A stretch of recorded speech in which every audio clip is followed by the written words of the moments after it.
안녕하세요, 김은경입니다.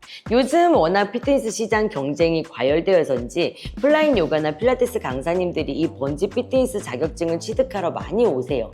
많은 분들이 번지 피트니스 강사라는 직업에 대해서 궁금해하시고 도전하시는데 막상 정보를 찾기가 너무 어렵다라고 말씀을 많이 하십니다. 그래서 오늘 영상에는 가장 많이 물어보시는 6가지 질문에 대한 실제 현실과 저의 생각을 더해서 이야기해 보려고 합니다. 첫 번째로, 번지 피트니스 강사가 되려면 무엇부터 시작해야 될까요? 일단 번지 피트니스를 경험해 봐야죠.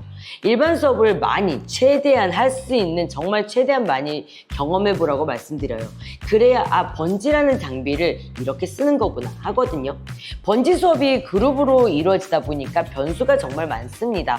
그런 경우에 저 강사는 이렇게 대처하는구나, 이런 것들도 많이 봐야 돼요. 그리고 번지 동작을 가지고 이렇게 수업을 이끌어 가는구나, 이런 것들을 많이 보고 느껴야만 합니다. 많은 분들이 번지 강사 자격증을 땄는데 막상 수업을 제대로 이끌어가지 못해서 재등록도 일어나지 않고요. 수업도 폐강이 되고요. 아예 번지가 없어지는 경우를 정말 너무 많이 봤거든요. 두 번째, 운동을 진짜 잘해야 되나요? 동작이 아직 잘 안 나오는데 할 수 있을까요? 확실한 것은 운동을 잘한다고 동작이 정말 예쁘게 나온다고 해서 회원님에게 만족을 줄 수 있는 강사가 되는 것은 아니다라는 것입니다. 회원님을 잘하게 만들어주는 것, 회원님의 동작을 예쁘게 만들어주는 것이 우리가 할 일입니다. 그런 강사가 되기 위해서는 운동에 대한 최소한의 지식과 소통이 더 중요할 수 있습니다. 그런데 번지의 기본 동작이나 기본 점프도 완성도가 떨어진다면, 혹시나 오른발은 되는데 왼발이 안 된다면 더 연습하고 강사를 시작하셔야 할 것 같습니다. 세 번째, 어떤 성격이 잘 맞을까요? 저는 굉장히 내성적인데 이 번지 강사 할 수 있을까요? 대중에게 보이는 번지 피트니스는 음악에 맞춰서 안무를 구성한 비트 번지가 워낙 많다 보니까요. 텐션이 정말 높은 사람만 이 직업이 잘 맞을 거라고 많이 생각을 하시는데요. 전혀 그렇지 않습니다. 아무리 소심한 사람이어도요, 마음이 잘 맞는 친구랑 있으면 목소리도 커지고 수다쟁이가 되잖아요. 외향적이냐 내향적이냐보다 공감 능력이 있느냐가 더 중요한 것 같습니다. 회원들에게 진심을 다해서 운동을 가르쳐주고 소통하다 보면 텐션은 저절로 올라가더라고요. 저도 정말 정말 대문자 아이인데요. 운동실에서는 거의 미친놈이죠. 운동실 나오면 바로 저의 동굴로 들어가야 됩니다. 그래서 내성적이면 번지 강사하기 어렵다, 이런 것은 아닌 것 같습니다. 얼마나 소통하느냐, 얼마나 진심이냐가 더 중요한 것 같아요. 네 번째, 자격증을 따기 위해서 협회는 어떤 협회를 하는 게 좋을까요? 기간이나 금액, 커리큘럼은 어떤가요? 번지 피트니스 자격증을 딸 수 있는 협회는 많아졌습니다. 보통 주 1회 수업으로 한 달이면 정규 과정이 끝나고 마지막 테스트까지 통과하면 자격증을 딸 수 있어요. 그렇게 해서 대략 50개에서 60개 정도 동작을 배우는데, 가만히 서 있는 것도 하나의 동작이다 보니까요. 우리가 생각하는 큰 동작들, 점프, 막 날아다닐 것 같은 동작들은 한 5개? 많아야 10개가 안 되거든요. 많은 강사님들이 강사 과정에서 배운 이 동작들로 실제 수업을 1년, 2년 이렇게 쭉 끌고 가는 것을 어려워하시더라고요. 실제로도요, 베이직 동작은 1년 안에 다 소진됩니다. 회원님들은 그 다음을 원해요. 그 이상의 동작들을 지속적으로 교육해 줄 수 있는 협회인지도 중요한 것 같습니다. 그런데 일반 회원 수업은 거의 없고 교육만 하는 협회들도 있어요. 여러분은 이 번지를 배워서 일반 그룹 수업을 잘 해내야 되는 거잖아요. 그렇기 때문에 많은 협회들이 있지만 실제로도 일반 수업을 잘 하고 있는 협회인지 꼭 알아보셔야 돼요. 한 달 동안 강사 교육 커리큘럼은 90%가 실기예요. 사람의 몸을 다루는 직업이기 때문에 이론은 필수입니다. 커리큘럼에 실기 외에 이론 부분이 탄탄하게 있는지도 확인해 보는 것도 굉장히 중요하다고 생각해요. 금액은 협회마다 다르지만요, 보통은 100만 원에서 200만 원 사이이고요. 보통은 그룹으로 진행되고 있습니다.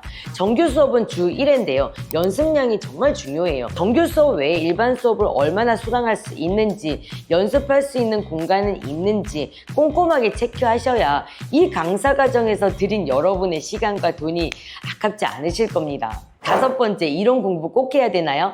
결론을 말씀드리자면 네, 꼭 하셔야 돼요. 사람의 몸을 다루는 직업이에요. 거기다가 그룹으로 많이 진행되기 때문에 사람마다 운동 능력, 신체 능력이 모두 다 다르단 말이에요. 각각의 상황과 변수의 변형 동작이라든 대체 동작들이 내 머릿속에 많이 들어있어야 돼요. 그러기 위해서는 일단 해부학은 기본입니다. 우리는 물리치료사나 교정 전문가처럼 깊게 하지는 않더라도요.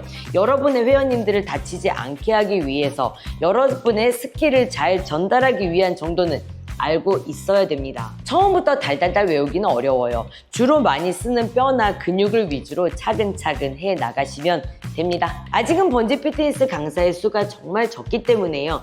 트레이너라든지 필라테스 강사에 비해서 실기 위주의 강사들이 많지만요. 해부학부터 이론이 탄탄한 번지 강사라면 여러분의 수업의 퀄리티나 회원님들의 만족도는 뭐 당연히 올라갈 수밖에 없겠죠. 결론, 해야 된다. 지금 안 했다면 해야 된다. 언젠가 해야 된다. 6번째, 이 번지 피트니스 업계의 현실이나 전망은 어떤가요? 실제 이 강사의 현실은 어떤지도 궁금해요. 한창 피트니스 대회나 바디 프로필에 열풍이 불면서 헬스 트레이닝 정말 많이 했었죠. 요즘엔 약간 한풀 꺾이면서 바디 프로필 스튜디오들의 매출이 훅 떨어졌다고 하더라고요. 다들 필라테스도 했고요. 플라잉 요가도 했고요. 대중들은 새로운 운동을 찾습니다. 저는 이 번지가 유산소, 댄스 퍼포먼스만이 아닌 피트니스이기 때문에요. 건강한 몸을 만드는데 정말 좋은 대안이 될 거라고 생각해요. 이것저것 다 빼고 운동이란 게 이렇게 재밌고 신나니까요. 이게 말이 되냐고요. 이런 수요에 비해서 강사가 턱없이 부족하죠. 저한테도 제발 강사 좀 구해달라고 말씀하시는 원장님들도 많은데요. 저도 뭐 전국을 다 어떻게 해줄 수는 없으니까요. 참 안타깝습니다. 번지 강사가 되면 그룹 수업을 주로 하게 되고요. 시급은 3만 원에서 4만 원 정도로 책정이 됩니다. 현재 번지 강사도 희소하고요. 그나마 희소한 강사들이 몇 개 안 되는 동작 위주로 수업을 하는 것이 현재 한국에서 번지 시장의 현재 모습입니다. 그래서 저는 여기서 조금만 해부학을 알고 조금만 이론이 탄탄하고 조금만 다양한 동작들을 안다면 많은 사람들이 찾는 강사가 되지 않을까 이런 생각이 듭니다. 오늘은 번지 피트니스 강사에 대한 현실과 7년 동안 번지 피트니스 강사로 수업하면서 느꼈던 저의 생각까지 더해서 말씀드려 보았습니다. 저의 영상이 도움이 되었거나 재밌었다면 구독과 좋아요 부탁드리겠습니다. 여러분의 꿈과 도전을 항상 응원합니다. 시청해주셔서 감사합니다.